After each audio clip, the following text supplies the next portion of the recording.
All right, so welcome back to a Saturday edition of Turn a 63 pile of mess into a 63 Corvette.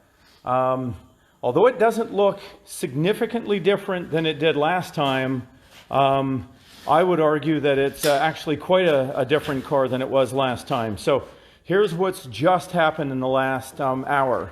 You can see this sort of this black shiny goo. That is a thing called panel bond.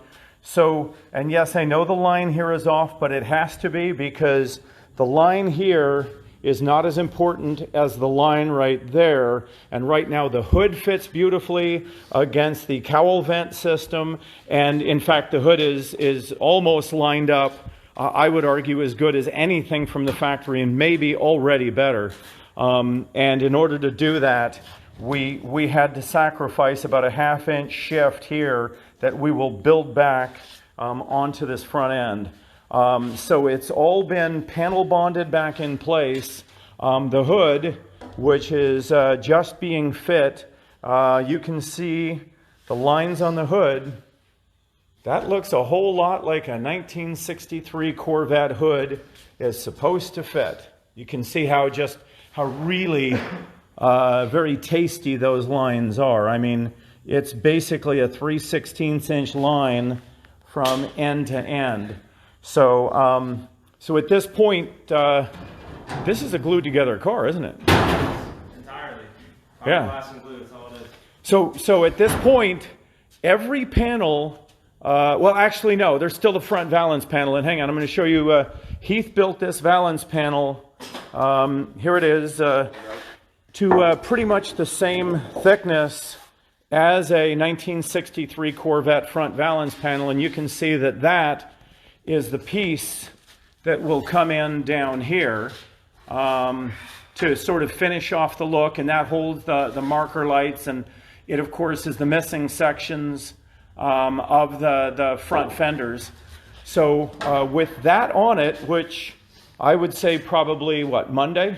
Yeah, absolutely. Okay, and today we're gonna, Heath is gonna start doing headlight fit, and although you might think that headlights bolt straight onto a 63 Corvette, is that the reality? Hell no, it's not. Yeah, they will bolt on, but if you bolted them on and left them, you would be just ashamed of the car you built. So they will get bolted on today. You happy with the hood fit?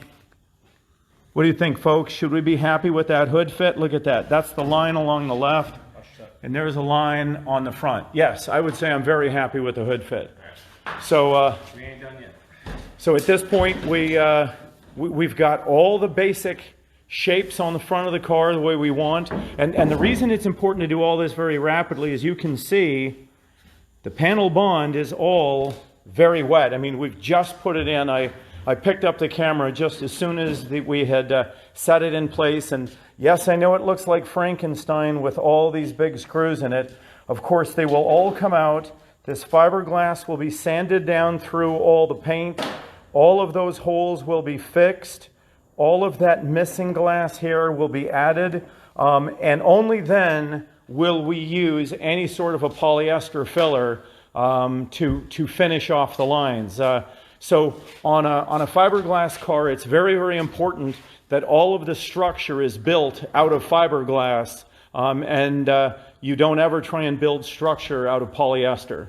So that's really where we are right now. I may do one more at the end of the day, just to sort of show you where we are with the headlights on it, and maybe the hood put back on it. And every day this thing looks a little bit more like a Corvette. The biggest challenge is we're only working on it on average about 1 day a week, but that's about to change. We're about to turn up the heat on this 63 fuel-injected coupe, and it's going to start moving much faster here in the next few days to come. So stay with us, and we'll be right back.